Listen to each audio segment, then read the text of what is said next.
Alhamdulillahirabbil alamin wassalatu wassalamu ala asyrofil anbiya wal mursalin sayyidina Muhammad wa ala alihi wa sahbihi ajma'in. Subhanaka la ilma lana illa ma 'allamtana innaka antal alimul hakim. Bapak Ibu sekalian, keluarga besar di Salatiga wabil khusus guru saya, orang tua saya Ki Haji Ahmad Doroji. Ini tempatnya di Jawa Tengah, tapi orang tua saya. Makanya saya kalau ketemu beliau pasti cium tangan. Karena beliau orang tua dan guru saya. Jadi sebelum saya jadi pengurus MUI pun beliau sudah pengurus MUI. Saat saya di DKI beliau sudah juga ketua umum. Saat saya juga di lembaga beliau sudah ketua umum. Dan kami pun yang di PBB yang di pengurus pusat pun atas restu beliau. Yang mudah-mudahan maju. Terima kasih Kiai atas bimbingan dan arahannya, dan keluarga besar dari Jawa Tengah tentunya yang hadir pada kesempatan kali ini. Pak Wali Kota, Pak Des Sino Nugroho Rahmat M. Saya ngikutin sambutan dari Ketua MUI dan juga dari moderator. Jadi PJ-nya sudah mulai dibuang. Karena itu bagian dari doa. Kalau doain para kiai itu mustajab, apalagi Kiai Umar itu ngumpul. Jadi insya Allah mustajab itu. Aminnya kurang keras saya. Atau kurang keras nanti transportnya kurang. Yang kami hormati Ketua Umum MUI Majelis Ulama Indonesia Salatiga, ini Mas Agus menyebutnya, sama-sama mantan aktivis. Hanya bedanya beliau itu dulu senang kajian, kalau saya senangnya gerakan. Jadi beliau itu kajian di mana-mana, beliau hadir. Kalau saya dulu pas demo di mana-mana saya hadir. Jadi tapi akhirnya ketemu di sini 17 tahun, 18 tahun tidak ketemu dengan beliau. Saya kaget juga nih. Ini Pak Kiai Haji Agus Ahmad Suhaidi, Agus yang saya dulu di dia atau enggak gitu. Jadi saya berpikir saat mahasiswa atau belajar itu ternyata hanya jelas berapa waktu kita sudah bisa berkiprah di tempatnya masing-masing. Mudah-mudahan jadi kebaikan kita semua. Bapak Ibu sekalian, TNI Polri, Jaksa, para kiai, Ustaz yang Allah Subhanahu wa taala, izinkanlah saya menyampaikan beberapa hal, meneruskan dari apa yang disampaikan oleh Ketua Umum MUI Jawa Tengah, Ketua Umum MUI Salatiga, dan insya Allah terpilih kembali. Insya Allah. Jadi kata tadi Pak di kota disampaikan, gue salah lama katanya, langsung aklamasi aja, tidak dibagi katanya. Katanya kayak Ahmad Doroji tadi, ngapain juga rebutan gajinya juga nggak ada. Jadi nggak ada gaji, malah rugi katanya. Kayak saya ini ngurusin MUI dari ujung ke ujung, dari ini udah ditunggu di bawah untuk berangkat ke Surabaya. Besok itu acara di Surabaya, malam balik Jakarta. Pagi-pagi saya itu ya acara pesantren, siang harus berangkat seminar di Mekah. Seminarnya di Mekah. Jadi saking sibuknya sampai lupa menikah lagi. Mohon maaf nih dia, jadi kebiasaan jadi penceramah harus dibumbui dengan sedikit senyum-senyum ya. Kenapa saya sering menyampaikan di awal tuh harus lucu dan harus menyegarkan? Karena itu katanya kalau penceramah NU, sudah tepatnya latar belakang itu NU, saya orang Madura. Orang Madura itu mulai dari kandungan sudah NU, pas mukallaf baru masuk Islam. Jadi di antara ciri-ciri itu berhasil jadi penceramah di NU, kalau di 2 menit pertama itu harus bikin orang ger-geran. Kalau ternyata sampai 5 menit tidak ada ketawa sama sekali, itu gagal sebagai penceramah NU. Bapak Ibu sekalian, kita perlu banyak senyum karena dunia tidak sedang baik-baik saja. Dunia sedang banyak masalah. Ya, kita bisa lihat sekarang Bapak Ibu sekalian, kematian di mana-mana karena perang di Ukraina. Ada karena persoalan sendiri negara, mungkin karena ekonomi, bahkan juga karena paham seperti di Yaman itu paham Houthi dengan kelompok di Yaman itu juga, dan sekarang juga di Syria masih. Kalian lihat sekarang banyak di Sudan itu sampai ke. Jadi dunia tidak sedang baik-baik saja. Mungkin di Salatiga yang sedang baik-baik saja. Oleh karena itu kita kalau dibawa dengan tegang itu susah. Coba kita lihat slide berikutnya itu, Bapak sekalian, kita sedang berperang dengan kapitalisme, kita berperang dengan sosialisme. Kita ini coba membawa nation state dengan wasaqiyatul Islam, itu tidak mudah. Kalau saya berdiri di tengah menyampaikan ini sesat, nah kait yang menyesat-nyesatin, diem aja, sesat urusan Allah katanya. Allah yang nyerahin ke ulama, kok ulama disuruh diam, kan nggak masuk akal. Tapi begitu juga untuk sekalian, kalau kita tidak memberikan respon hal yang kecil di sosial media, itu dianggap yang kecil aja, yang kemarin pakai jilbab lalu makan es krim begini, ini gimana kan kalau pakai peristiwa agama atau tidak? Jadi orang sekarang yang tidak suka dianggap peristiwa agama, kalau tidak respon MUI mingkem aja katanya, itu bahasanya begitu. Jadi kita kanan kiri itu memang tidak sedang baik-baik saja. Kalau kita tidak kuat di tengah, kita akan diseret ke kanan, diseret ke kiri, kita kayak jadi ya bulan-bulanan. Tapi kalau kita kuat di tengah, akan menyeret orang yang di kiri tengah, yang di kanan itu ke tengah. Kalau kita kuat, kalau tidak kuat, bulan-bulanan gitu. Nah, seperti hanya umpamanya yang isu internasional soal LGBT, Bapak Ibu sekalian. Kita isu internasional. Gimana orang melawan atau menolak terhadap isu LGBT itu dianggap kita ini orang yang tidak humanis. Bahkan kita dianggap nggak tahu perilaku apa, tidak ngerti kemanusiaan, tidak ngerti tentang bagaimana kebebasan, disalahkan kita. Bahkan barangkali itu seorang pendeta yang di Amerika, gara-gara dia mengatakan di buletinnya bahwa dia hanya mengakui pernikahan berlawan jenis, itu langsung masuk penjara.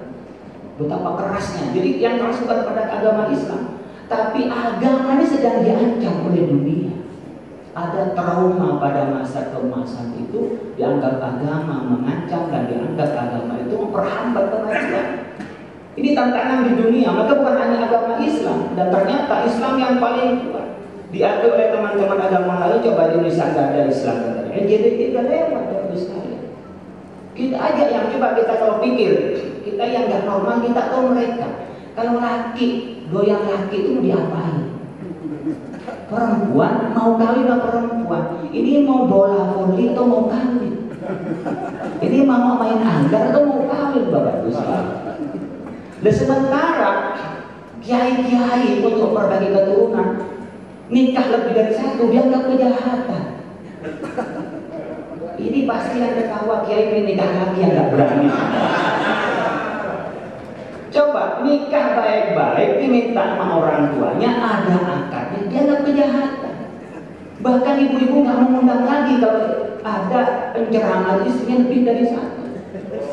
Padahal yang dinikah itu mau, mungkin nyakiti pada istri tua, tapi itu beri kesenangan pada istri muda. Berbagilah. Tepuk tangannya terlambat ini. Tepuk tangan terlambat itu gimana? Coba kira-kira itu yang mana, Bapak Ibu sekalian? Orang baik-baik, kalau ajaran kita sampai 4, kalau kita adil itu nggak pernah dicoba, kapan kita tahu adil. Nah, sementara orang laki dengan laki, perempuan dengan perempuan itu dianggap normal. Jadi kalau saya lihat dari aspek kemanusiaan, aspek ajaran, di dunia tidak sedang baik-baik saja. Jadi siapapun yang menolak, kita dipersekusi, kita ini dihadang di mana-mana, Bapak Ibu sekalian. Teman-teman yang tidak ada LGBT belum tentu bisa lolos dan mudah dia ngurus visa ke Amerika, ke Eropa. Teman saya profesor yang di Amerika, ketika saya teriak-teriak, dia bilang, Kiai teruskan, karena Kiai juga jarang ke Amerika. Kalau kami di dosen di sana, pasti dipermasalahkan. Itu real, Bapak Ibu sekalian. Jadi dunia sedang tidak baik-baik saja, sementara orang nikah lebih dari satu, lillahi ta'ala, ada ajarannya, dan kita bisa berlaku adil, yang adil. Yang nggak adil kedepatan yang nggak bisa, balik lagi satu. Kalau dua nggak adil, Pak, ini coba dulu, kok nggak adil, balik satu lagi. Kalau dua tidak adil, coba aja tambah barangkali kalau 3 lebih seimbang. Tidak bisa juga, tidak coba 4 nggak adil, balik satu lagi. Jadi kita Bapak Ibu sekalian jelas ajarannya, jelas ada tuntunan, tapi dianggap kejahatan orang yang nikah lebih satu itu. Nah, ini persoalan pemahaman keagamaan. Jadi ada sekarang juga sekali di birokrasi, orang yang baik-baik rajin ke masjid itu dicurigai. Sementara orang yang korupsi karena dia berjamaah di bagian daripada toleransi. Jadi tidak sedikit sebenarnya di antara kita yang baik-baik itu menjadi musuh bersama, sementara orang yang jahat karena dia berkelompok dianggap sebuah kebaikan. Ini fenomena. Jadi kita ingin memotret dari seluruh yang ada di luar dan ada di tengah-tengah kita. Yang paling mudah lah sekarang namanya tadi Kedorji sampaikan tentang soal akhlak. Ibu-ibu sekalian itu sekarang udah rajin pegang HP, bapaknya rajin. Katanya hasil penelitian orang pegang HP dalam sehari semalam tuh sekalian minimal 8 jam. Saya yakin ya Pak Wali Kota kalau pas pergi ketinggalan handphone pasti balik. Tapi coba ketinggalan istri. Alhamdulillah. Coba kita tanya, kalau pegang 8 jam sehari pegang handphone begini, kira-kira bapak-bapak pegang istrinya berapa lama sehari? Kalau yang udah tua-tua itu kadang-kadang kalau nggak jadi pas ada nggak diapa-apain. Jadi Bapak-Ibu sekalian, sekarang ini fenomenanya apapun kita sudah bisa lihat dalam konteks keagamaan, orang lebih percaya apa yang ada di handphone ini. Oke, slide berikutnya. Ini yang disebut dengan post-truth, Bapak-Ibu sekalian. Kita bertemu dengan sekarang globalisasi itu bertemu dengan namanya post-truth. Orang hanya percaya pada pikirannya sendiri, maka ketika ada tema judul sesuai dengan pikirannya, share. Gak tahu isinya apa sama dengan judul atau tidak, gak penting. Makanya tadi umpamanya ketika sekarang dakwah itu tidak lagi persoalan siapa yang enak orasinya, tapi siapa yang kelompok saya. Maka sekarang berantem orang itu mau masuk di TV karena harus memasukkan kelompok saya. Di media sosial banyak-banyak kan viewernya dan followernya untuk menunjukkan ini kelompok saya yang maju. Jadi di kalimatnya izzatul Islam Muslim itu lebih kecil daripada izzatul jamaah dan kelompoknya sendiri yang bagaimana memunculkan keislamannya itu lebih kecil daripada memunculkan kelompoknya. Jadi sekarang bertarung di kita ini berkenaan dengan kelompok aliran dan itu tidak mustahil nanti menjadi politik aliran. Ini saya tadi diminta oleh Pak Wali Kota, Pak, gimana dengan tahun politik? Itu bedanya antara politik identitas dan identitas politik. Identitas politik itu niscaya nggak mungkin kita menghindari saya Muslim, saya berasal dari mana, itu identitas. Tapi politik identitas jangan sampai kena kita Muslim, kita menghadap orang Muslim di luar konstitusi kita. Nggak boleh jadi wali kota di Salatiga. Kenapa? Karena dia non Muslim, nggak bisa melarang. Karena kesepakatan kita siapapun bisa. Tapi boleh atas nama identitas politik saya mendukung orang yang seagama dengan saya. Tapi saya tidak mempersekusi dan tidak menghina pada agama lain. Itu bedanya politik identitas dengan identitas politik. Maka kami setuju aturan KPU dan MUI menyampaikan juga jangan kampanye di dalam masjid. Tapi pas pakai sandal keluar masjid kampanye silahkan, tapi dalam masjid jangan. Makanya sampai ke politik kemarin sempat dibahas di MUI pusat. Posisi politik kita MUI tidak boleh masuk dalam ranah politik. Tapi kami tidak akan pernah menghalangi hak politiknya. Kayak Ma'ruf Amin ketika jadi cawapres itu masih sebagai ketua umum MUI, tapi jangan pernah ada acara MUI dipakai kampanyenya kayak Ma'ruf. Dan alhamdulillah sampai akhir tidak ada. Demikian juga ketika kita di masjid, di dalam masjid silahkan bicara politik, tapi politik keadaban, tapi tidak kampanye politik. Mencari yang jujur, tuntunan Nabi seperti apa dalam politik, al-imamatu mawdu'atun bi khilafatin nubuwah fi rasadati wa dunia. Pemimpin itu adalah meneruskan misi kenabian untuk menjaga bagaimana kebebasan umat beragama dan bagaimana menjaga stabilitas sosial. Kata Al-Mawardi dalam kitab Al-Ahkam Sultan itu perlu. Tapi ketika bilang pilih nomor 1, pilih nomor 2, dia sudah pelanggaran. Kenapa? Yang nomor 2 dibilangin nomor 1 besok nggak ke masjid lagi. Begitu juga kada bilang nomor 1, yang nomor 2 nggak masuk, kada bilang nomor 2, yang nomor 1 juga tidak akan masuk. Begitu juga partai A, B, C, dan D, hanya apa? Masjidnya sepi dan rumah tempat berantemnya orang berpolitik. Ini yang tidak kita inginkan. Bukan berarti memisahkan agama dengan politik. Agama dengan politik itu harus beriringan. Bukan berarti agama menjadi subordinat dari politik. Ini kok diam semua? Apa ini? Ini menyimak atau ngantuk ini? Terlalu serius atau gimana ini? Saya teruskan. Jadi Bapak-Ibu sekalian nggak mungkin hidup ini tanpa politik. Ad-dinu wa daulatu tau'amatan. Fad-dinu aslun wa daulatu hadisun wa ma'ala asralahu wa ma'ala adina lahu wa la asralahu wa ma'ala haris lahu famahdumu. Jadi fadha'un wa man la aslahu fadha'un famahdumu wa man la hasab famahdumu. Jadi agama dan negara itu bagaikan dua sejoli. Agama sebagai nilai fondasinya, kemudian negara sebagai penjaga dan pelaksana eksekusi dari nilai-nilai itu. Kalau kita mengatakan al-Quran wala tamshi fil ardi maraha, jangan kita kebut-kebutan di jalan, itu kan kita cuma ceramah. Tapi ketika wali kota bicara kepada Pak Kapolres, itu tolong itu orang ditilang yang kebut-kebutan, yang melanggar lampu merah menjadi harisun, dia mengeksekusi dari nilai-nilai. Maka ketika negara, kalau wali kota tanpa majelis ulama dan tanpa ulama dan tergabung dalam ormas-ormas itu, ya akan hampa, nggak ada kemajuan apa-apa. Tetapi begitu juga ulama yang tergabung di MUI, di ormas-ormas Islam, NU, Muhammadiyah, PKI, dan seterusnya, tanpa dibantu oleh pemerintah, ya nggak bisa apa-apa.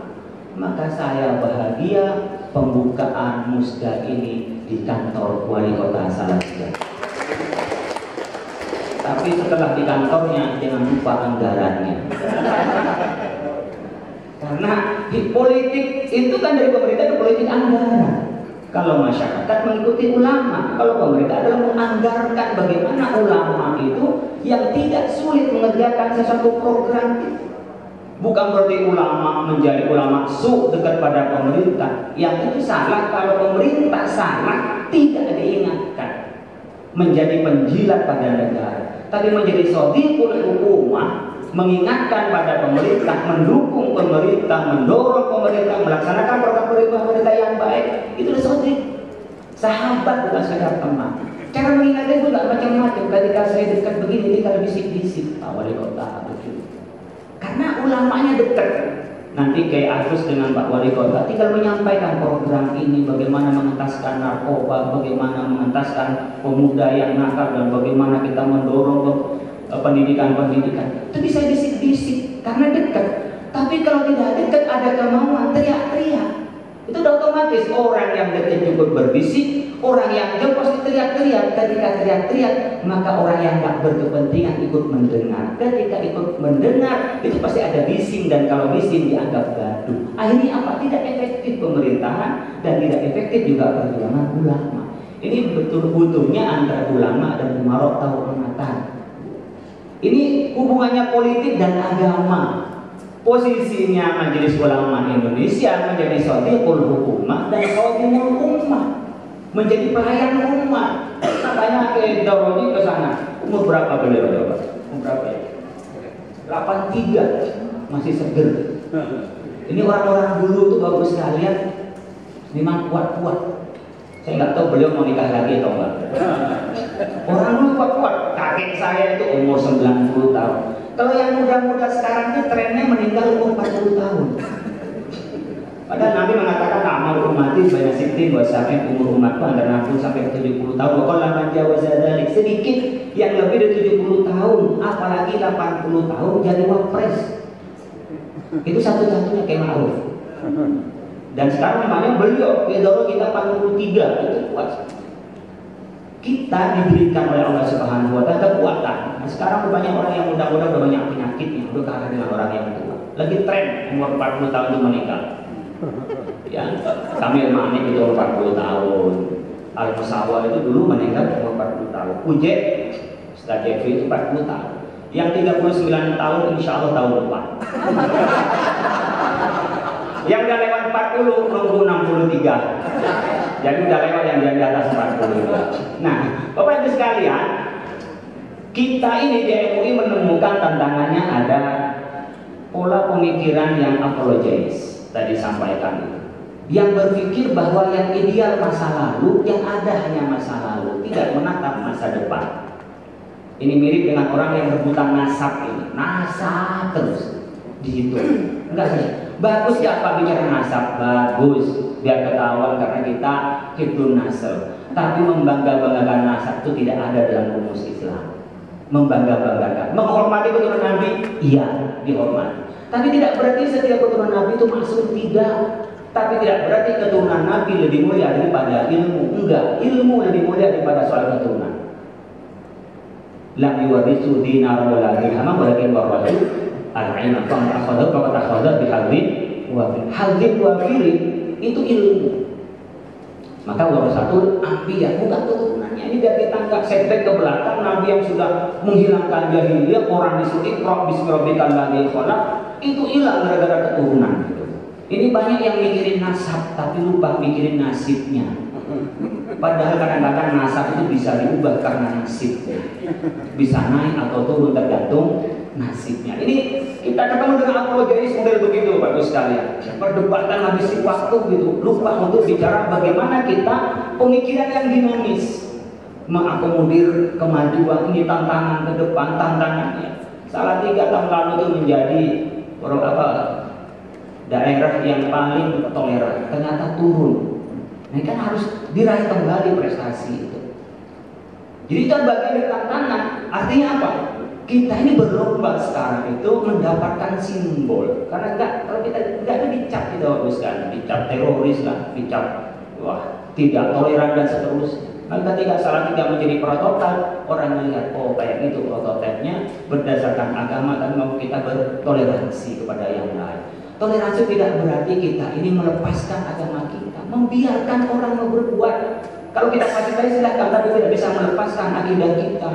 Sembahyang di gereja, sembahyang di pura, nggak bisa.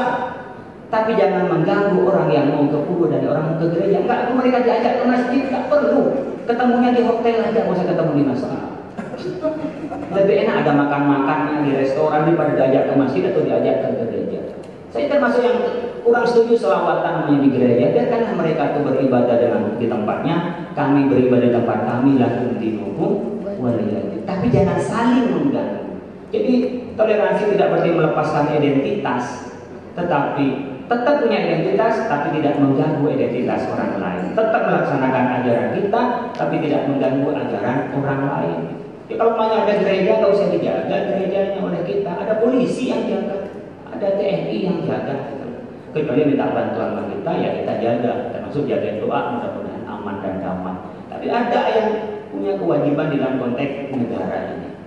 Ini contoh Bapak Ibu sekalian, kita membangun toleransi dan pola pikir yang dinamis. Itu tidak sampai liberal tidak, tapi tidak sampai kepada ekstremis radikal tidak. Oke, slide berikutnya.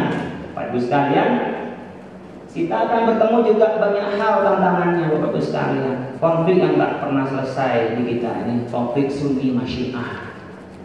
Itulah tank itu nggak pernah selesai. Ya, disulut dikit terjadi. Jadi kita Bapak Ibu sekalian membangun toleransi, jangan saling mengganggu. Dan membangun dinamis ini adalah tokoh agama, ulama dengan pemerintah memberikan sesuai porsinya. Tapi kalau udah saling dia cross begitu, dia akan menjadi konflik Bapak Ibu sekalian. Di internal sendiri sekarang ada sebutan Wahabi lah, Sunni lah, kelompok-kelompok, termasuk kelompok-kelompok sempalan Bapak Ibu sekalian. Dan sekarang di Indonesia ini kelompok apapun makin aneh, makin banyak pengikutnya. Yang nggak aneh-aneh, sedikit pengikutnya. Jadi sekarang mau seperti apapun itu ada, dan itu ada Bapak Ibu sekalian. Dulu Musaddiq ngaku Nabi itu banyak pengikutnya, dan biasanya orang-orang yang macam-macam itu nggak mau ketemu sama MUI.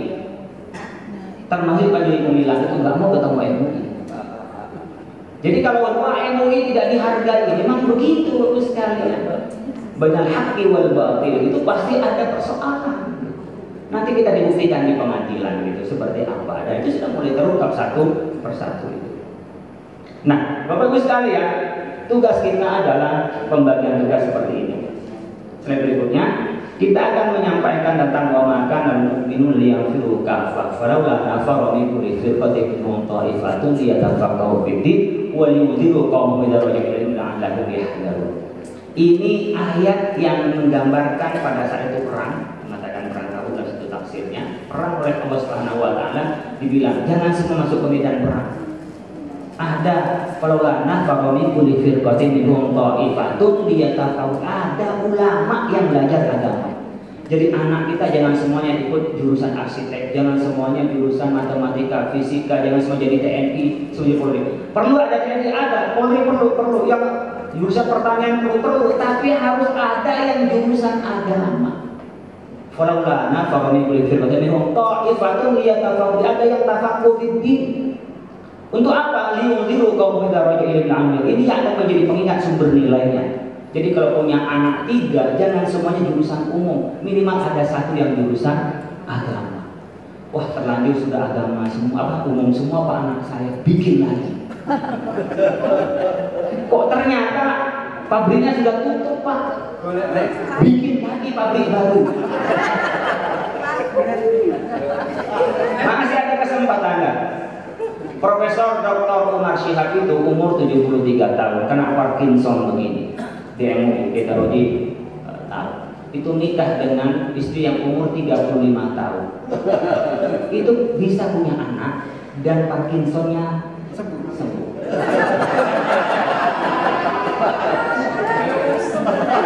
Ibu-ibu nolong sama suami. Makanya banyak kemarin pada saat COVID itu bapak-bapak banyak tiba-tiba langsung wah karena COVID. Kenapa? Di rumah diomelin terus sama istrinya. Jadi berbagilah di antara bagian orang-orang yang baik itu ada yang berbagi. Nah, jadi ada ulama. Oke, slide berikutnya. Coba lihat Bapak Ibu sekalian. Ini saya ingin menyampaikan. Sebelumnya itu sebentar, naik dulu sedikit. Disebut dengan adrifa akil watani wajibun muqaddasun.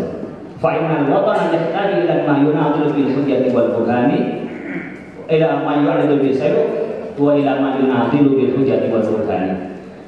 Negara, mencintai negara itu kewajiban yang mulia. Negara ini butuh TNI, Polri yang membela negara dengan alutsistanya, dengan senjatanya.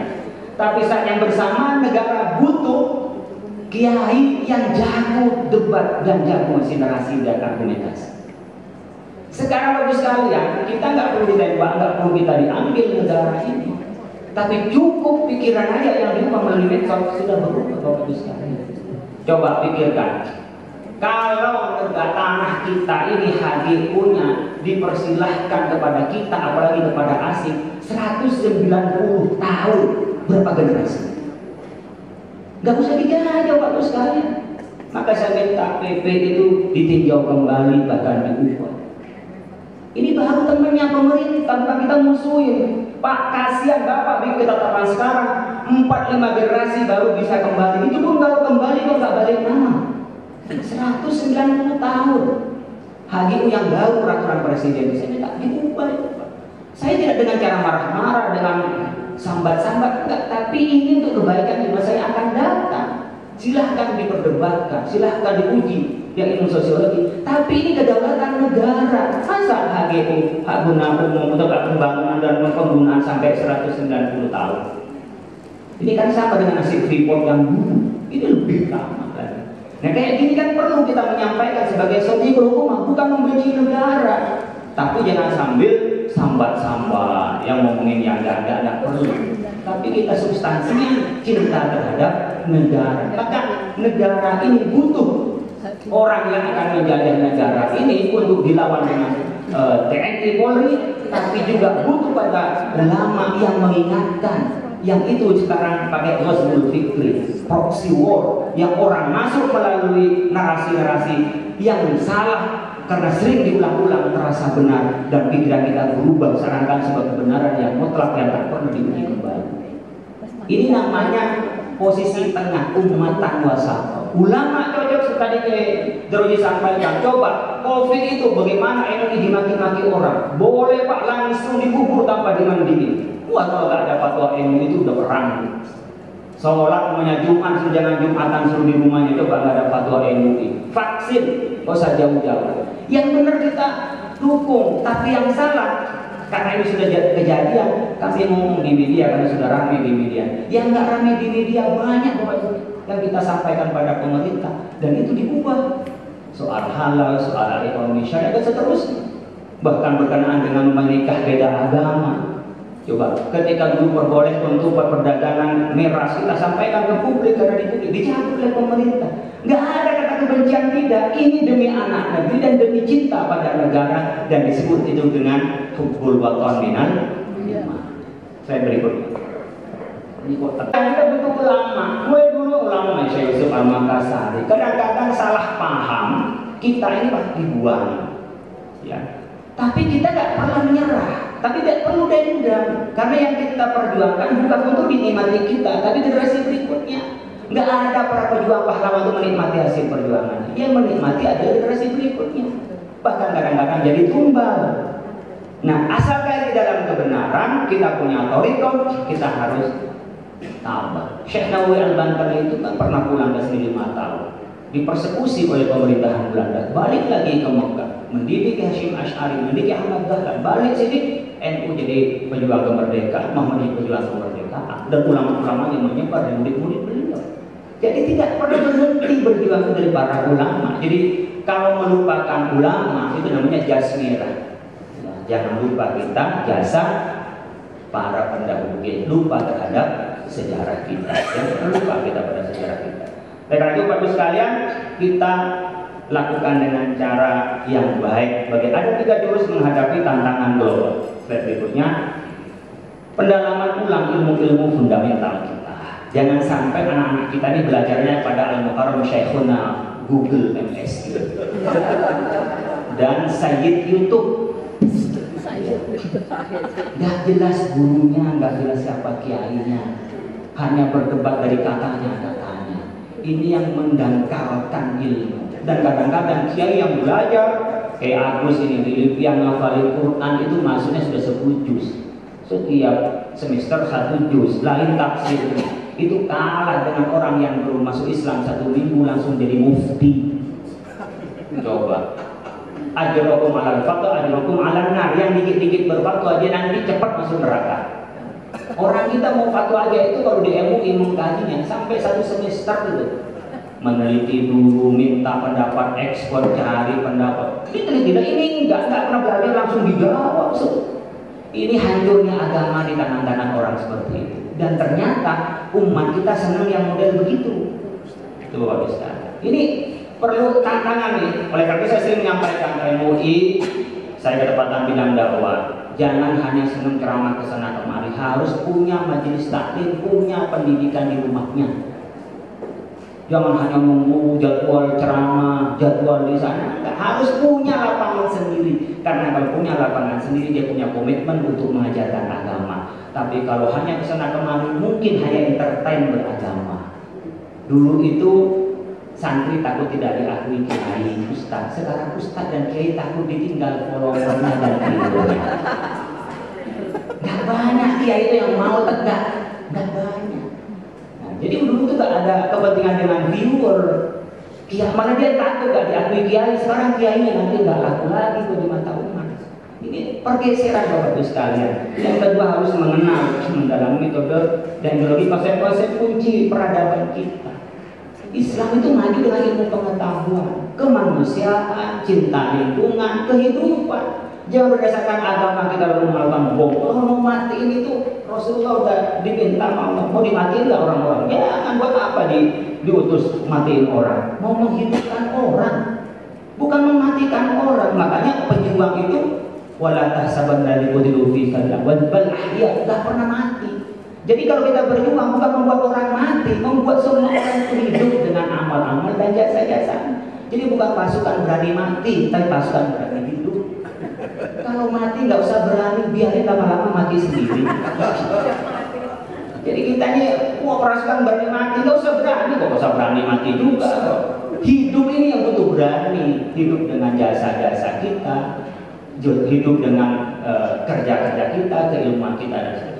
Yang berikutnya kita harus mendalami teknik dan metode usul fikih. Kita sedang serang, jangan santai-santai aja, dihabisi. Ibu ngomong apa, tapi di media sosial anak-anak ketemu dengan apa. Kita mau belajar aja, mau baca apa yang bagus di media sosial, datang yang gambar telanjang. Nggak diminta tuh lewat sendiri, nggak ditonton sayang-sayang, ditonton menghilangkan hafalan. Itu udah terjadi Bapak sekalian. Proses kita ini sekarang diserang, tapi gak terasa kita banjir informasi. Anak-anak saya itu orang yang sering masuk TV saya ini. Mungkin ratingnya gak kalah sama artis, katanya orang ya, gak kalah artis. Saya di rumah gak punya TV, bener. Di pesantren saya tinggal di rumah pesantren, rumah saya gak ada TV. Gak ada masalah anak saya kuliah, satu di Unpad, yang satu yang kedekatan kembar, satu di UNER. yang satu di Dirasa Islamiyah UIN, satu mondok, 3 kadang-kadang pulang, itu nggak ada yang komplain, 4-4-nya ke rumah nggak ada yang komplain, nggak ada TV, tapi ketika wifi mati, baru dikomplain. Maka anak sekarang itu yang mahasiswa nggak ada buat sarapan, nggak ada masalah, tapi ketika kuota nggak ada, baru masalah. Oke, berikutnya Bapak Ibu sekalian, kita harus transformatif. Kita ini harus problem solver. Bukan hanya menjadi masalah di mana-mana, harus diberikan jalan keluar. Apa yang terjadi? Jadi ada kepekaan sosial, kepekaan yang terjadi di tengah-tengah kita. MUI di situ. Ini sekarang mau tahun politik. Apa yang disiapkan untuk tahun politik? Anak-anak diberikan pemahaman, literasi, pendidikan. Silahkan pilih sesuai dengan kemauannya. Nggak usah ribut 01, 02. Lama-lama jadi 10 atau 00 atau 11. Yang kita yang berantem nggak selesai itu sudah bagi-bagi antara menteri dan presiden. Dia kagak kenal, kita yang cerai. Apa gunanya? Jadi sekarang dibikin santai saja. Perdebatan boleh saja untuk mencerdaskan, tapi caci maki tidak boleh. Karena itu bagian dari anak bangsa, dinamika. Nggak ada yang berkhianat. Orang kita semua, cuma mungkin ada pandangan kita lebih cakap atau yang tidak. Silakan sesuai pilihannya. Ulama posisinya mencerahkan di mana tuntunan memilih dan bagaimana melakukan perdebatan itu. Jadi Bapak Ibu sekalian, bicara politik keadaban, bukan politiknya elektoral. Nah, kalau politik elektoral dia akan menghadapi banyak musuh, tapi kalau politik keadaban akan mencerahkan pada bangsa dan negara ini. Oke. Kita prinsipnya Bapak Ibu sekalian, yassiru wala tu'assiru, basyiru wala tunaffiru. Ini prinsipnya. Kalau kita nyampein sama orang, bikin orang itu senang, nyaman, jangan bikin orang itu takut, neraka terus. Ini orang-orang udah capek di kantor diomelin atasan. Ya, target nggak kena, diomelin sama atasan. Nyampe rumah, diomelin istri. Kiai itu tanya sama kiai-kiai di Bapak sekalian, udah hebat di panggung, dicium tangannya sama murid-muridnya. Pas diomelin istrinya, goblok mendadak. Saya mau tanya, kalau kiai ada yang berani sama istrinya, saya tanya doanya apa? Saya tak cari-cari kenal apa kiai-kiai, bahkan jenderal itu bisa berwibawa apa begitu. Itu panglima, tapi ada di atasnya panglima, istrinya panglima. Jadi bagus kan saya tanya, kenapa kok suami-suami itu gak ada yang wibawa sama istrinya? Inlatnya satu, sering dia telanjang depan istrinya. Jadi kalau pengen wibawa Bapak sekalian, jangan pernah telanjang depan istrinya. Tapi gimana malam Jumat sunnah, malam lainnya wajib.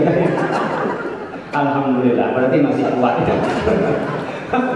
Nah, Bapak Ibu sekalian, kita bersyukur bikin orang senang lah, bikin yang semangat. Jangan nakut-nakutin mulu, nakut masuk neraka. Kalau enggak Anda tuh mau bunuh diri saja biar masuk surga. Itu bukan masuk surga, masuk neraka. Pengen masuk surga, kecepatan lompatnya masuk neraka lagi.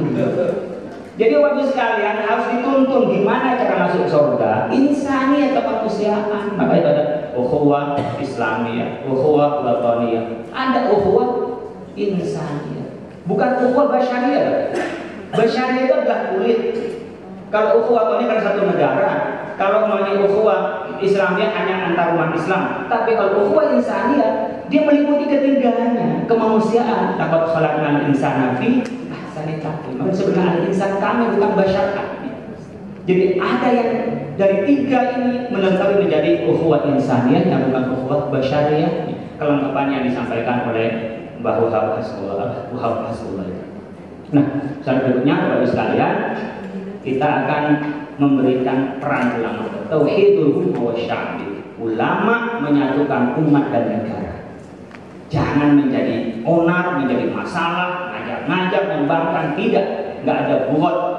Ya, ini hasil perjuangan kita, tinggal bagaimana mengisi kemerdekaan. Tauhidul ummah wasya'bi. Jadikan satu, ilmunya jadi spirit untuk khairun nasi anfa'hum. Siapa yang boleh bagi yang lain? Yang kedua, kita ada khadimul ummah sholihun. Jadi kayak kue BK katanya Buya Hamka. Ya, Buya Hamka menyebut kue BK, di atas dipanasin, di bawah dipanasin. Maka ketika kemarin Covid, satu sisi kita harus menyampaikan bagaimana program pemerintah untuk menyelamatkan umat. Saat yang bersamaan umat juga ingin melaksanakan ajaran agama. Gimana jalan tengahnya? Dibilang MUI pengkhianat pada pemerintah, penjilat. Katanya pemerintah, MUI jadi pembangkang terhadap pemerintah. Nggak sedikit kita dituduh begitu oleh pemerintah. MUI yang menghalang-halangin kita. Habisin kalau gitu. Dibikinlah buzzer itu, bubarkan, bubarkan. Saya bilang bubarin MUI itu gampang. Gimana caranya apa? Undang MUI, baca-baca, kasih berkat, langsung baca Allahumma shalli ala Muhammad. Udah bubar sendiri. Tapi kalau ada berkatnya nggak bubar. Jadi kan, dikit-dikit kalau udah nggak setuju bubar Pak. Ketika setuju mendukung kelompok tertentu, MUI hebat gitu. Pas ketika nggak cocok, MUI bubarkan. Jadi udah biasa kita ketemu dengan model kanan dan model kiri. Karena kita ada di tengah, dipanasin di atas oleh pemerintah, dipanasin di bawah oleh masyarakat. Kita harus mampu mengayuh ini menjadi sebuah harmoni, instrumen yang indah dalam konteks kebangsaan dan negara sehingga menjadi baldatun thayyibatun wa rabbun. Oke, slide berikutnya, Bapak Ibu sekalian, saya akan percepat biar nanti ada dialog. Tugas kita ada pada tugas himayatul ummah, menjaga umat. Anil apa? Anil akidah al-batilah. Sekarang banyak proxy war, akidah kita dihancurin. Seakan-akan nggak benar yang disampaikan ulama, yang benar ini, yang benar. Coba kalau mereka kasus, wah sekarang mamanya, ibu, bapak sekalian, ketika mamanya Al-Quran dianggap qaulur rasul, benar enggak? Benar, ada dalilnya. Innahu laqaulur rasulin karim.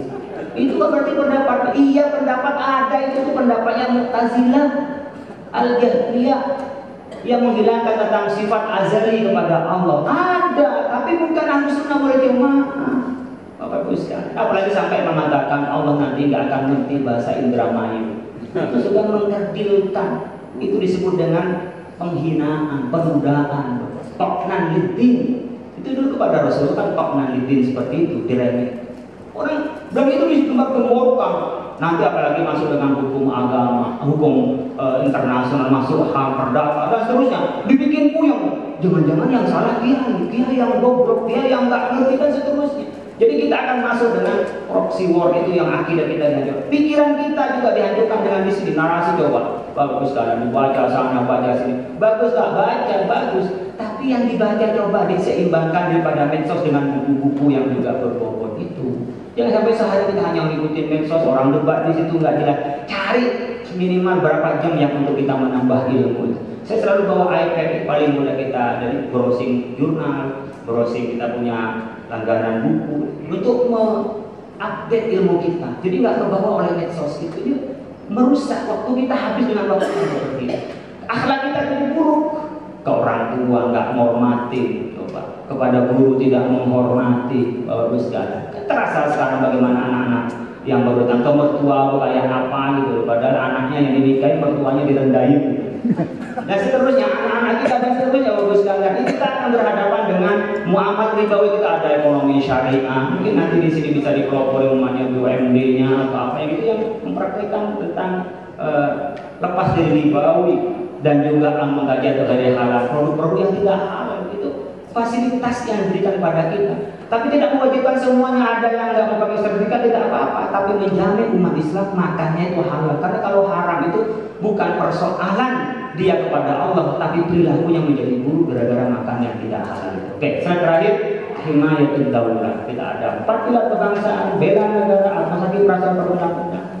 Kita Bapak sekalian, undang-undang kesehatan, cipta kerja, kita ada timnya deh untuk pusat. Mungkin di sana kita nanti ada perda-perda yang membangun pada umat, itu bisa dilakukan dengan himayatul daulah. Jadi menjaga negara itu bukan semata-mata karena orang yang mengancam di luar, itu urusannya TNI itu, kedaulatan itu, tapi bagaimana mulai negara dari yang lain itu perlu kita lakukan.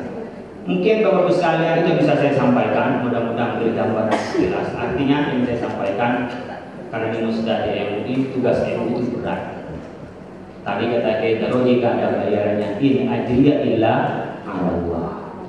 Tidak ada orang yang berjuang di lapangan itu dihinakan oleh Allah karena kalau ikhlas. Tidak ada yang kelaparan, tidak ada. Yang melarat, tidak ada. Kalau tidak bergelimang harta, tapi minimal keluarganya itu diangkat derajatnya oleh Allah. Anaknya baik-baik, sekolahnya bagus, nasibnya bagus. Karena apa? Karena orang tuanya berpikir tentang orang lain, maka anak-anak dan keluarganya oleh Allah. Allah yang berikan jalannya. Ini keyakinan saya. Jadi kalau kemana-mana saya sampaikan anak-anak saya, agama sebagai nilai fondasinya, kemudian negara sebagai penjaga dan pelaksana eksekusi dari nilai-nilai itu. Kalau kita mengatakan wala tamshi fil ardi maraha, jadi kita kebut-kebutan di jalan, itu kan kita cuma ceramah. Tapi ketika wali kota bicara kepada Pak Kapolres, itu tolong itu orang ditilang yang kebut-kebutan, yang melanggar lampu merah, menjadi harisun, dia mengeksekusi dari nilai-nilai. Maka ketika negara, kalau wali kota tanpa majelis ulama dan tanpa ulama dan tergabung dalam ormas-ormas itu, ya akan hampa, nggak ada kemajuan apa-apa. Tetapi begitu juga ulama yang tergabung di MUI, di ormas-ormas Islam, NU, Muhammadiyah, PKI, dan seterusnya, tanpa dibantu oleh pemerintah, ya nggak bisa apa-apa. Maka saya bahagia pembukaan musda ini di kantor wali kota Salatiga. Tapi setelah di kantornya jangan lupa anggarannya. Karena di politik itu kan dari pemerintah ke politik anggaran. Kalau masyarakat mengikuti ulama, kalau pemerintah adalah menganggarkan bagaimana ulama itu yang tidak sulit mengerjakan sesuatu program itu.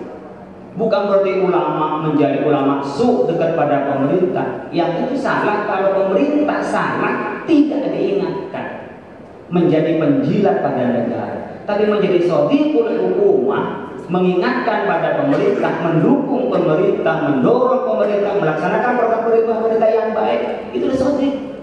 Sahabat bukan sekedar teman. Cara mengingatkan itu tidak macam-macam. Ketika saya dekat begini, kita bisik-bisik, Pak Wali Kota begitu.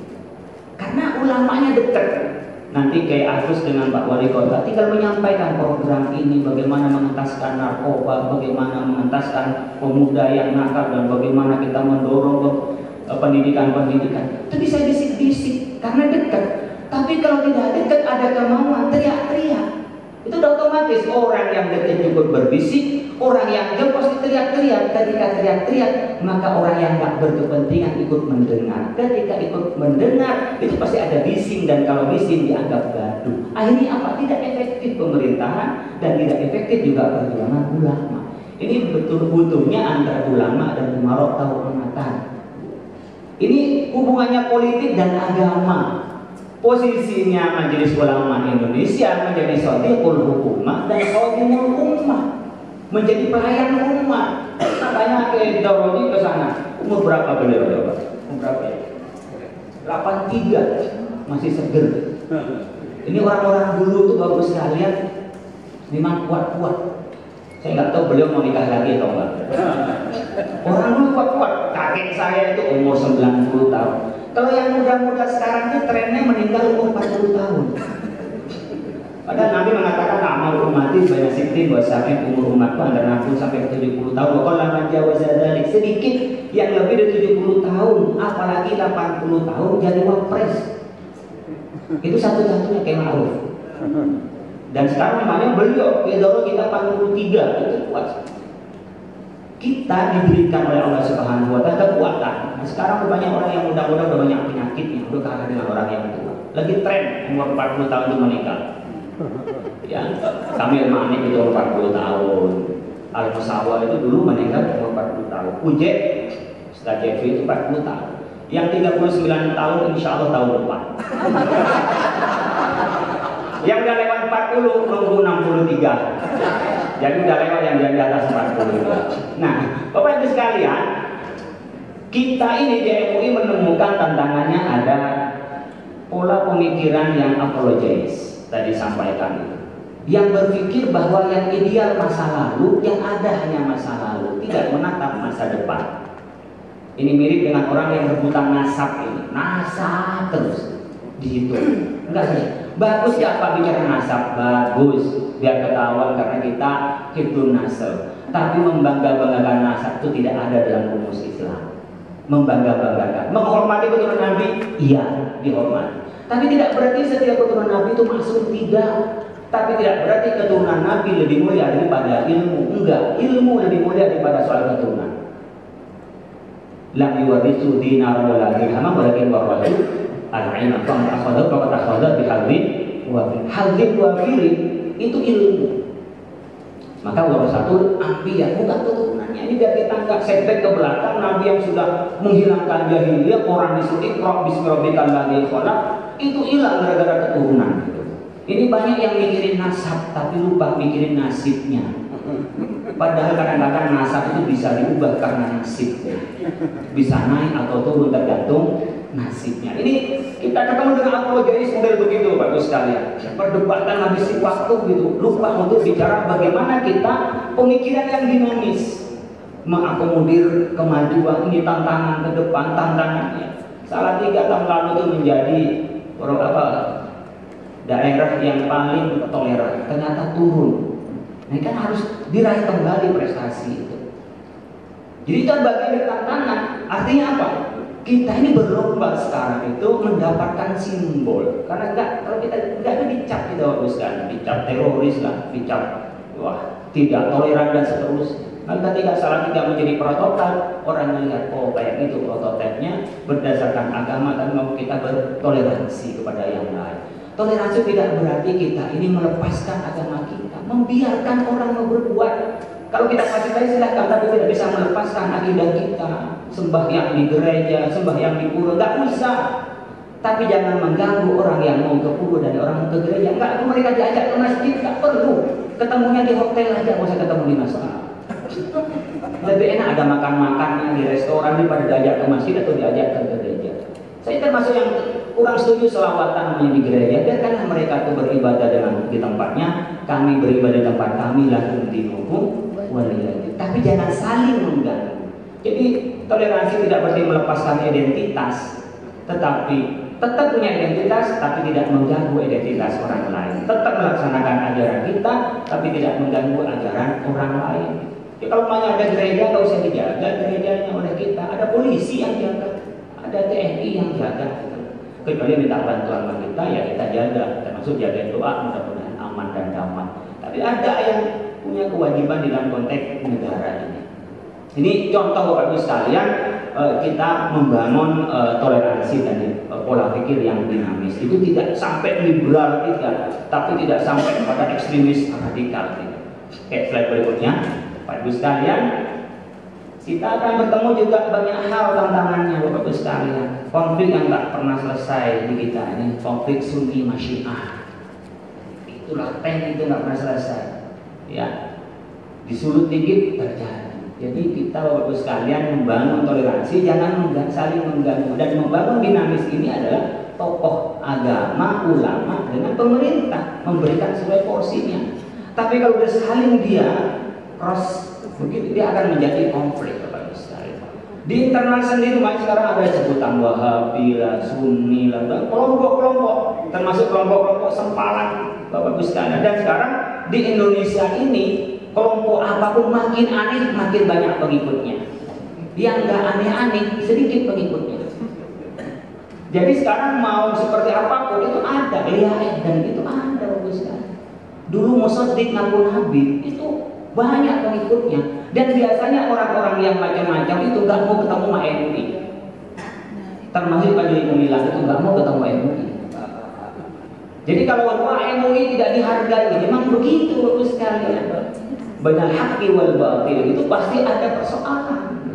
Nanti kita dibuktikan di pengadilan gitu seperti apa. Dan itu sudah mulai terungkap satu persatu itu. Nah, Bapak Ibu sekalian, tugas kita adalah pembagian tugas seperti ini. Slide berikutnya, kita akan menyampaikan tentang wamakan dan mukminun liyafiru kafah. Falaula nafara min kulli firqatin minhum ta'ifatun liyatafaqahu fid-din wa liyunziru qaumahum idza raja'u ilaihim la'allahum yahdharun. Ini ayat yang menggambarkan pada saat itu perang, mengatakan perang Tabuk dan satu tafsirnya. Perang oleh Allah Subhanahu wa taala dibilang jangan semua masuk ke medan perang. Ada falaula nafara min kulli firqatin minhum ta'ifatun liyatafaqahu. Ada ulama yang belajar agama. Jadi anak kita jangan semuanya ikut jurusan arsitek, jangan semuanya jurusan matematika, fisika, jangan semua jadi TNI, semua jadi Polri. Perlu ada TNI, ada Polri, perlu yang jurusan pertanian perlu, tapi harus ada yang jurusan agama. Falaula nafara min kulli firqatin minhum ta'ifatun liyatafaqahu. Ada yang tafaqquh fid-din. Untuk apa? Liyunziru qaum idza raja'u ilal Ini yang akan menjadi pengingat sumber nilainya. Jadi kalau punya anak 3, jangan semuanya jurusan umum. Minimal ada 1 yang jurusan agama. Wah, terlanjur sudah agama semua, umum semua Pak anak saya, bikin lagi. Kok ternyata pabriknya sudah tutup Pak, bikin lagi pabrik baru. Masih ada kesempatan Anda. Profesor Dr. Umar Syihab itu umur 73 tahun, kena Parkinson begini. Di MUI, Peteroji tahu. Itu nikah dengan istri yang umur 35 tahun. Itu bisa punya anak dan Parkinsonnya sembuh.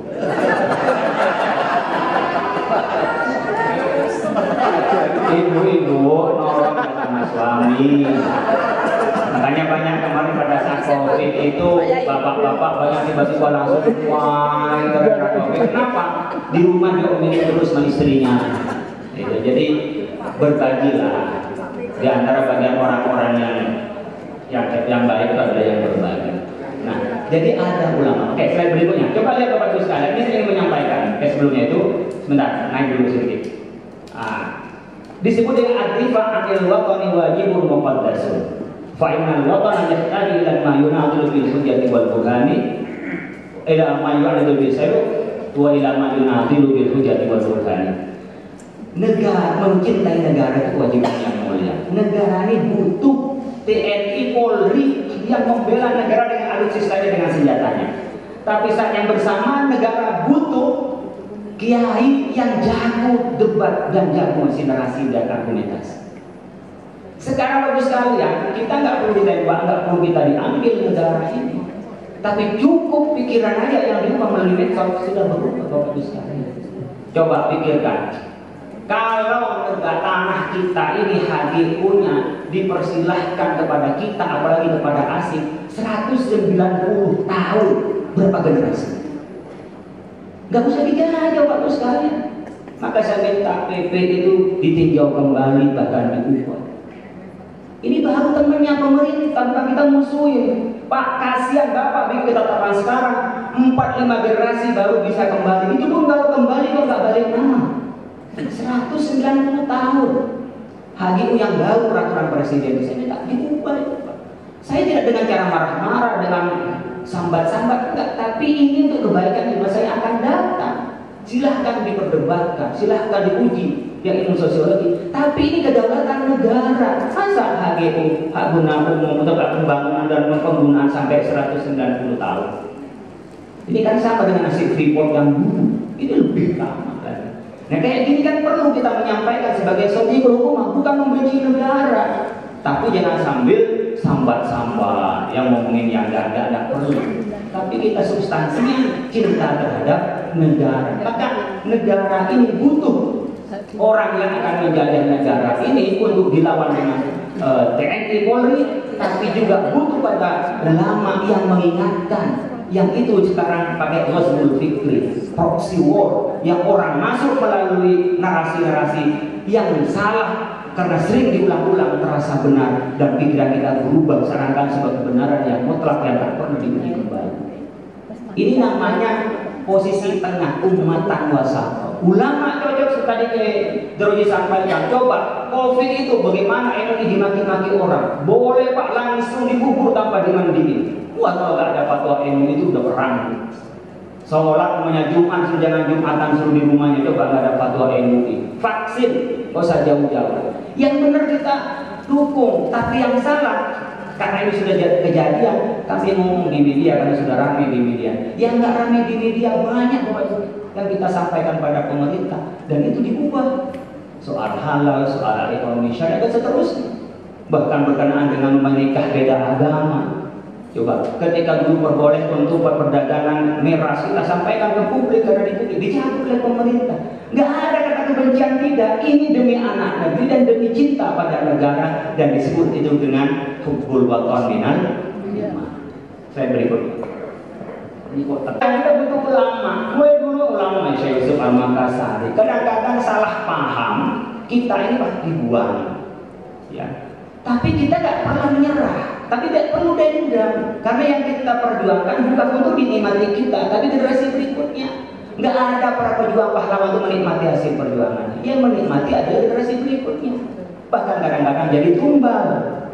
Nah, asalkan di dalam kebenaran kita punya thariqah, kita harus tabah. Syekh Nawawi Al-Bantani itu kan pernah pulang ke sini 5 tahun, dipersekusi oleh pemerintahan Belanda, balik lagi ke Mekah, mendidik Hasyim Asy'ari, mendidik Ahmad Dahlan, balik sini NU jadi pejuang kemerdekaan, Muhammadiyah pejuang kemerdekaan, dan ulama-ulama yang menyebar di murid-murid beliau.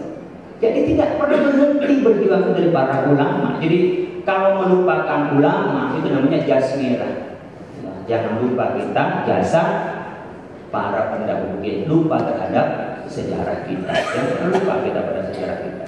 Karena itu Bapak sekalian, kita lakukan dengan cara yang baik. Ada 3 jurus menghadapi tantangan global. Slide berikutnya, pendalaman ulang ilmu-ilmu fundamental kita. Jangan sampai anak-anak kita ini belajarnya pada Al-Mukarram Syekhuna Google MS dan Sayyid YouTube. Nggak jelas gurunya, nggak jelas siapa kiainya, hanya berdebat dari katanya. Ini yang mendangkalkan ilmu. Dan kadang-kadang kiai yang belajar kayak Agus ini yang ngafalin Quran itu maksudnya sudah 10 juz. Setiap semester 1 juz, lain tafsir. Itu kalah dengan orang yang baru masuk Islam 1 minggu langsung jadi mufti. Coba. Ajrokum alal fatwa, ajrokum alal nar. Yang dikit-dikit berfatwa dia nanti cepat masuk neraka. Orang kita mau fatwa aja itu kalau di MUI mengkajinya sampai 1 semester itu.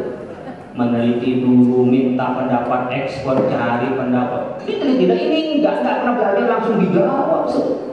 Ini hancurnya agama di tangan-tangan orang seperti itu. Dan ternyata umat kita senang yang model begitu.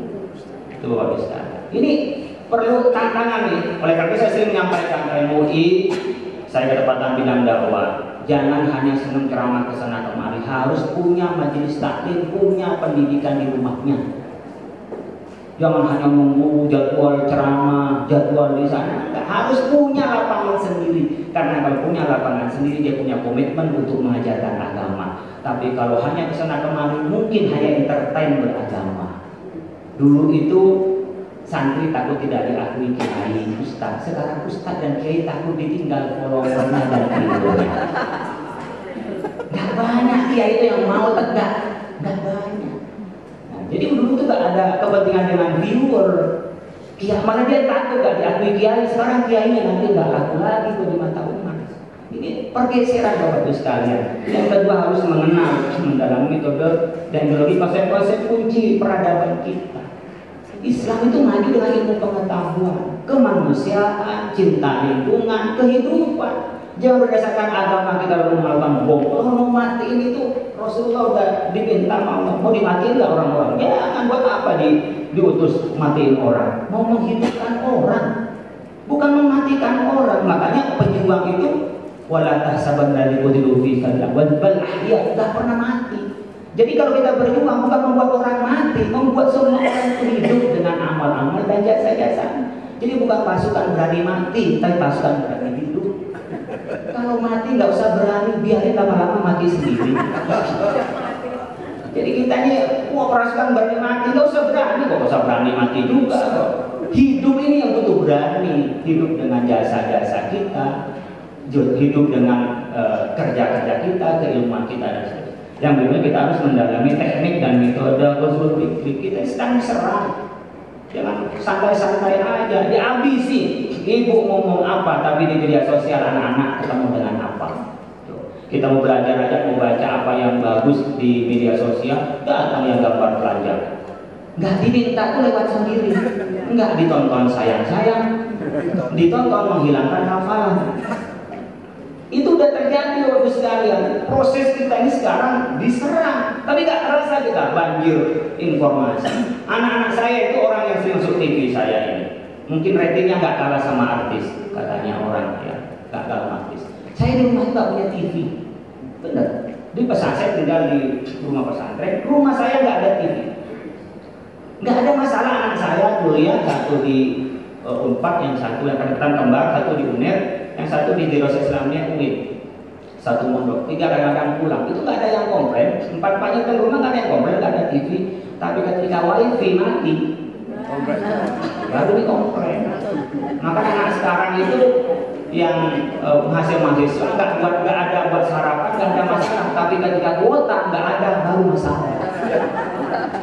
Oke, berikutnya Bapak Ibu sekalian, kita harus transformatif. Kita ini harus problem solver, bukan hanya menjadi masalah di mana-mana, harus diberikan jalan keluar. Apa yang terjadi? Jadi ada kepekaan sosial, kepekaan yang terjadi di tengah-tengah kita. MUI di situ. Ini sekarang mau tahun politik. Apa yang disiapkan untuk tahun politik? Anak-anak diberikan pemahaman, literasi, pendidikan. Silahkan pilih sesuai dengan kemauannya. Nggak usah ribut 01, 02. Lama-lama jadi 10 atau 00 atau 11. Yang kita yang berantem nggak selesai itu sudah bagi-bagi antara menteri dan presiden. Dia kagak kenal, kita yang cerai. Apa gunanya? Jadi sekarang dibikin santai saja. Perdebatan boleh saja untuk mencerdaskan, tapi caci maki tidak boleh. Karena itu bagian dari anak bangsa, dinamika. Nggak ada yang berkhianat. Orang kita semua. Cuma mungkin ada pandangan kita lebih cakap, ada yang tidak. Silakan sesuai pilihannya. Ulama posisinya mencerahkan di mana tuntunan memilih dan bagaimana melakukan perdebatan itu. Jadi Bapak Ibu sekalian, bicara politik keadaban, bukan politiknya elektoral. Nah, kalau politik elektoral dia akan menghadapi banyak musuh, tapi kalau politik keadaban akan mencerahkan pada bangsa dan negara ini. Oke. Kita prinsipnya Bapak Ibu sekalian, yassiru wala tu'assiru, basyiru wala tunaffiru. Ini prinsipnya. Kalau kita nyampein sama orang, bikin orang itu senang, nyaman, jangan bikin orang itu takut, neraka terus. Ini orang-orang udah capek di kantor diomelin atasan. Ya, target nggak kena, diomelin sama atasan. Nyampe rumah, diomelin istri. Kiai itu tanya sama kiai-kiai di Bapak sekalian, udah hebat di panggung, dicium tangannya sama murid-muridnya. Pas diomelin istrinya, goblok mendadak. Tanya, saya mau tanya, kalau kiai ada yang berani sama istrinya, saya tanya doanya apa? Saya tak cari-cari kenal apa kiai-kiai, bahkan jenderal itu bisa berwibawa kalau begitu. Itu panglima, tapi ada di atasnya panglima, istrinya panglima. Jadi bagus kan saya tanya, kenapa kok suami-suami itu gak ada yang wibawa sama istrinya? Ilahnya satu, sering dia telanjang depan istrinya. Jadi kalau pengen wibawa bapak sekalian, jangan pernah telanjang depan istrinya. Tapi gimana malam Jumat sunnah, malam lainnya wajib. Alhamdulillah, berarti masih kuat. Nah, Bapak Ibu sekalian, kita bersyukur bikin orang senang lah, bikin yang semangat. Jangan nakut-nakutin mulu, nakut masuk neraka. Kalau enggak Anda tuh mau bunuh diri saja biar masuk surga. Itu bukan masuk surga, masuk neraka. Pengen masuk surga, kecepatan lompatnya masuk neraka lagi. Jadi Bapak sekalian harus dituntun gimana cara masuk surga. Insani atau kemanusiaan. Maka itu ada ukhuwah Islamiyah, ukhuwah wataniyah. Ada ukhuwah insaniyah. Bukan ukhuwah basyariyah. Basyariyah itu adalah kulit. Kalau ukhuwah wataniyah kan satu negara. Kalau maunya ukhuwah Islamiyah hanya antar umat Islam. Tapi kalau ukhuwah insaniyah, dia meliputi ketiganya, kemanusiaan. Laqad khalaqnal insana fi maka sebenarnya insan kami bukan basyar kami. Jadi ada yang dari tiga ini melengkapi menjadi ukhuwah insaniyah yang bukan ukhuwah basyariyah. Kelengkapannya disampaikan oleh Mbah Wahab Hasbullah. Nah, selanjutnya Bapak sekalian, kita akan memberikan peran ulama. Tauhidul ummah wasya'bi. Ulama menyatukan umat dan negara. Jangan menjadi onar, menjadi masalah, ngajak membangkang, tidak, nggak ada buat. Ya, ini hasil perjuangan kita, tinggal bagaimana mengisi kemerdekaan. Tauhidul ummah wasya'bi. Jadikan satu, ilmunya jadi spirit untuk khairun nasi anfa'uhum linnas. Siapa yang bagi yang lain? Yang kedua, kita ada khadimul ummah sholimun. Jadi kayak kue BK katanya Buya Hamka. Ya, Buya Hamka menyebut kue BK, di atas dipanasin, di bawah dipanasin. Maka ketika kemarin Covid, satu sisi kita harus menyampaikan bagaimana program pemerintah untuk menyelamatkan umat. Saat yang bersamaan umat juga ingin melaksanakan ajaran agama. Gimana jalan tengahnya? Dibilang MUI pengkhianat pada pemerintah, penjilat. Katanya pemerintah, MUI jadi pembangkang terhadap pemerintah. Nggak sedikit kita dituduh begitu oleh pemerintah. MUI yang menghalang-halangin kita. Habisin kalau gitu. Dibikinlah buzzer itu, bubarkan, bubarkan. Saya bilang bubarin MUI itu gampang. Gimana caranya apa? Undang MUI, baca-baca, kasih berkat, langsung baca Allahumma shalli ala Muhammad. Udah bubar sendiri. Tapi belum ada berkatnya nggak bubar. Jadi kan, dikit-dikit kalau udah nggak setuju bubar Pak. Ketika setuju mendukung kelompok tertentu, MUI hebat gitu. Pas ketika nggak cocok, MUI bubarkan. Jadi udah biasa kita ketemu dengan model kanan dan model kiri. Karena kita ada di tengah, dipanasin di atas oleh pemerintah, dipanasin di bawah oleh masyarakat. Kita harus mampu mengayuh ini menjadi sebuah harmoni instrumen yang indah dalam konteks kebangsaan dan negara sehingga menjadi baldatun thayyibatun wa rabbun. Oke, slide berikutnya, Bapak Ibu sekalian, saya akan percepat biar nanti ada dialog. Tugas kita ada pada tugas himayatul ummah, ini menjaga umat. Anil apa? Anil akidah al-batilah. Sekarang banyak proxy war, akidah kita dihancurin. Seakan-akan nggak benar yang disampaikan ulama, yang benar ini, yang benar coba mereka kasus. Wah, sekarang mamanya, ibu, bapak sekalian, ketika mamanya Al-Quran dianggap qaulur rasul, benar enggak? Benar, ada dalilnya. Innahu laqaulur rasulin karim. Itu kan berarti pendapat, iya pendapat ada, itu tuh pendapatnya Mu'tazilah, Al-Jahmiyah, yang menghilangkan tentang sifat azali kepada Allah. Ada, tapi bukan Ahlus Sunnah wal Jamaah. Bapak Ibu sekalian, apalagi sampai mengatakan Allah nanti nggak akan ngerti bahasa Indramayu. Itu sudah mengkerdilkan. Itu disebut dengan penghinaan, penundaan, toknan lidin. Itu dulu kepada Rasul kan toknan lidin seperti itu, diremeh. Orang dan itu digembar-gemborkan. Nanti apalagi masuk dengan hukum agama, hukum internasional, masuk HAM, perdata dan seterusnya, dibikin puyeng. Jangan-jangan yang salah dia yang goblok, dia yang nggak ngerti dan seterusnya. Jadi kita akan masuk dengan proxy war itu yang akidah kita dihancurkan. Pikiran kita juga dihancurkan dengan di sini narasi coba. Bagus kalian dibaca sana, baca sini. Bagus tak baca, bagus. Tapi yang dibaca coba diseimbangkan daripada medsos dengan buku-buku yang juga berbobot itu. Jangan sampai sehari kita hanya mengikuti medsos, orang debat di situ nggak jelas. Cari minimal berapa jam yang untuk kita menambah ilmu. Saya selalu bawa iPad, paling mudah kita dari browsing jurnal, browsing kita punya langganan buku untuk mengupdate ilmu kita. Jadi nggak kebawa oleh medsos itu, dia merusak waktu kita habis dengan waktu yang seperti itu. Akhlak kita jadi buruk. Ke orang tua nggak menghormati, coba kepada guru tidak menghormati. Bapak Ibu sekalian, terasa sekarang bagaimana anak-anak yang baru datang ke mertua kayak apa gitu, padahal anaknya yang dinikahi mertuanya direndahin.